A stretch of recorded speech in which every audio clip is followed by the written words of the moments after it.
Discours de Son Excellence M. Abdoulaye Diop, ministre des Affaires étrangères et de la coopération internationale, à l'occasion de la conférence ministérielle à mi-parcours du mouvement des non-alignés, Kampala, 15-16 octobre 2025.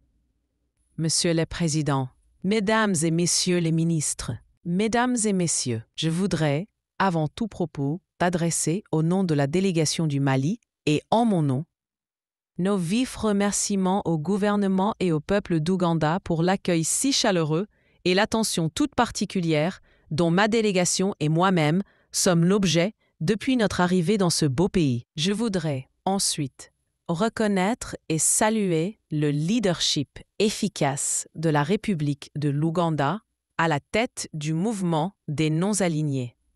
Le Mali réitère son attachement aux principes fondateurs de notre organisation commune, notamment la souveraineté, l'indépendance véritable, la dignité, la solidarité, le combat des ingérences extérieures, du néocolonialisme et de l'impérialisme.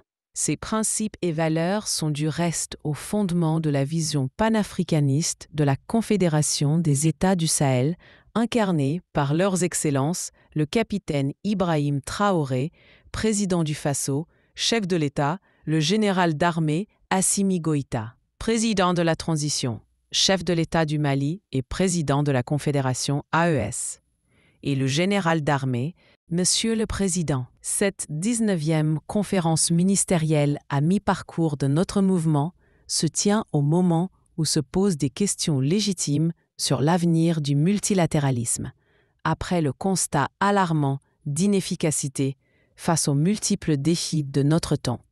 Les défis sécuritaires demeurent la principale priorité des populations du Sahel. Notre région subit en effet, depuis l'intervention militaire de l'OTAN en 2011 en Libye, les conséquences d'une crise imposée par des intérêts extérieurs. Cette intervention inopportune a d'abord déstabilisé le peuple libyen frère, avant de contribuer à la prolifération de l'insécurité dans la région du Sahel. Les conséquences de ce drame, pourtant évitables, pour autant que nous ayons été écoutés à l'époque, sont que nous déplorons plusieurs milliers de morts, de blessés, de déplacés internes, de réfugiés et des dégâts matériels importants. Nous déplorons également le nouveau mode opératoire des groupes armés terroristes, visant à asphyxier l'économie nationale en entravant les chaînes d'approvisionnement. Il est tout aussi regrettable que ces groupes armés obscurantistes soient instrumentalisés et surtout soutenus par des sponsors étatiques étrangers. C'est l'occasion pour moi de dénoncer avec force le terrorisme médiatique, financier et logistique à l'encontre du Sahel, en général, et du Mali en particulier.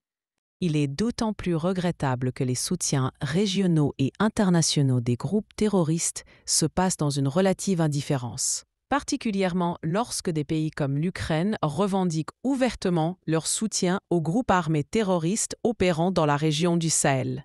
Ces groupes obscurantistes attaquent les populations innocentes ainsi que les forces armées et de sécurité du Mali avec des équipements, spécifiquement des drones, fournis par l'Ukraine, au moment où ce pays reçoit des financements sans fin de la part de pays occidentaux.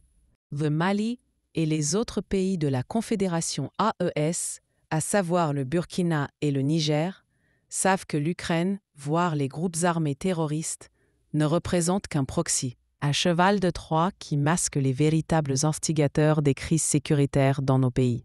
Il est grand temps que cessent les ingérences intempestives dans les affaires intérieures de nos pays et que cessent les agressions contre la Confédération AES, à l'instar de la destruction d'un drone des forces armées maliennes en territoire malien par le régime algérien le 1er avril 2025 pour entraver la neutralisation de groupes armés ayant revendiqué des actes terroristes au Mali.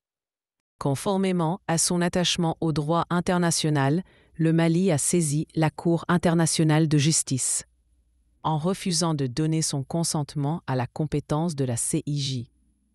Le régime algérien non seulement atteste de son déni de la justice internationale, mais également avoue sa culpabilité à la face du monde. Ce manque de transparence constitue une preuve supplémentaire du soutien du régime algérien aux groupes armés terroristes. Je sais que les peuples maliens et algériens restent très attachés au maintien et au renforcement des relations d'amitié, de coopération et de bon voisinage.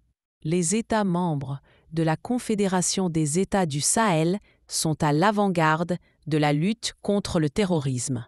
Nous restons déterminés à sécuriser nos pays et nos populations, tout en évitant une propagation de la menace vers d'autres régions africaines et au-delà, effectuant ainsi un véritable travail de sécurité publique, régionale et mondiale.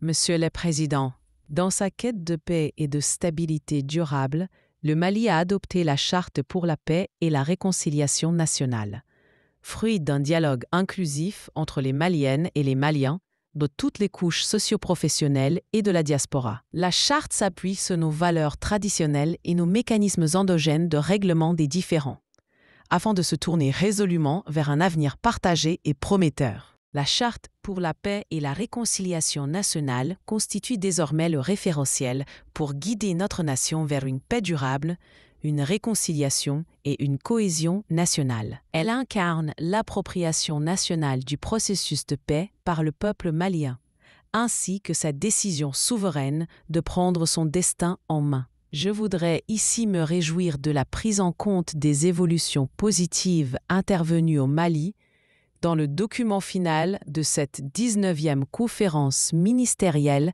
à mi-parcours du NAM. En effet, le gouvernement de la République du Mali a réalisé un vaste processus transparent et inclusif de réformes politiques et institutionnelles en vue d'une bonne gouvernance, d'une stabilité des institutions et du rétablissement de la paix et de la concorde. En ce qui concerne le défi du développement, nous constatons que le monde fait toujours face à un ordre économique inéquitable, qui hypothèque considérablement nos plans de développement pour l'amélioration des conditions de vie de nos populations. Dans ce contexte, le choix de la coopération et de la solidarité doit rester notre leitmotiv. Ensemble, nous devons accentuer la pression en vue de la réforme du Conseil de sécurité des Nations Unies et des institutions financières internationales afin de réparer l'injustice historique faite à certains continents, notamment l'Afrique, et de les adapter aux besoins des pays en développement. Je réitère l'attachement du Mali à l'avènement d'un monde multipolaire et notre condamnation ferme des mesures coercitives, unilatérales et autres formes de sanctions. À cet égard, le Mali réaffirme sa solidarité pleine et entière à Cuba, au Venezuela et à l'Iran. Isolement pris, il est difficile à nos peuples de relever les défis auxquels ils sont confrontés.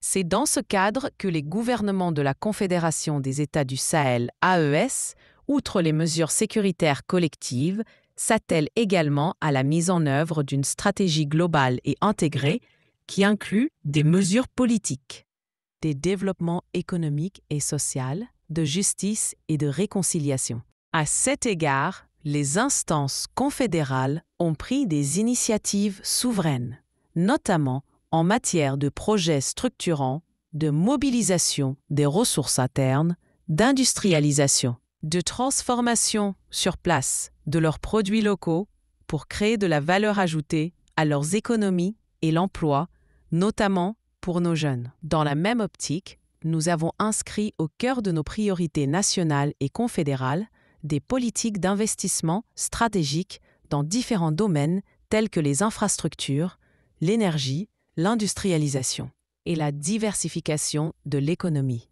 Dans cette dynamique, nous avons adopté les réformes nécessaires à un meilleur contrôle de nos ressources naturelles.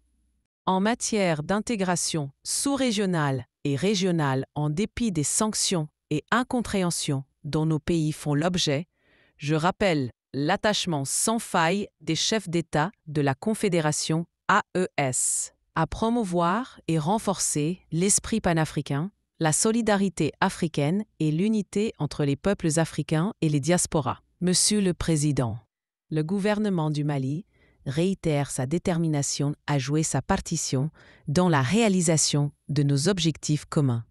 Dans cette perspective, il reste disposé à coopérer avec l'ensemble des partenaires qui le souhaitent, dans le respect des principes constitutionnels qui guident l'action publique du Mali, à savoir le respect de la souveraineté du Mali, le respect de ses choix stratégiques, y compris du choix de ses partenaires, et la prise en compte des intérêts des Maliens. Je renouvelle la gratitude du peuple malien à tous nos partenaires pour leur accompagnement précieux dans nos efforts de sécurisation et de développement du Mali et de la Confédération AES.